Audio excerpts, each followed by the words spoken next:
आगाज में आपको बताएं कि कौन बनेगा वज़ीर आज़म। अरकान असम्बली आज वोट के जरिए अपना फैसला सुनाएंगे। इत्तेहादी जमातों के उम्मीदवार शहबाज शरीफ और सुन्नी इत्तेहाद कौंसिल के उम्मीदवार उमर अयूब आमने सामने होंगे। दोनों उम्मीदवारों ने कागजात नामजदगी जमा करा दिए हैं। शहबाज शरीफ को 200 से ज्यादा और उमर अयूब को 90 से ज्यादा वोट मिलने का इम्कान है।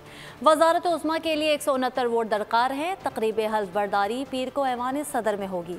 सदर आरिफ अलवी नए मुंतखब वज़ीर आज़म से हलफ लेंगे।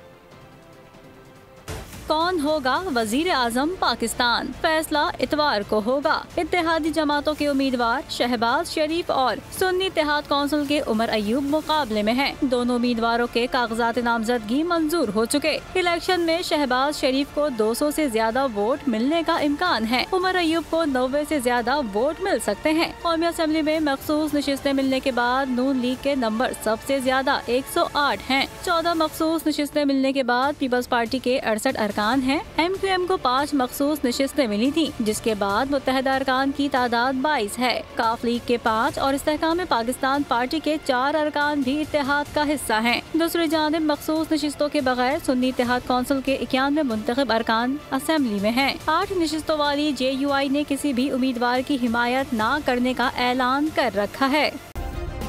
सब्सक्राइब करें और बेल दबाएं ताकि कोई खबर रह न जाए।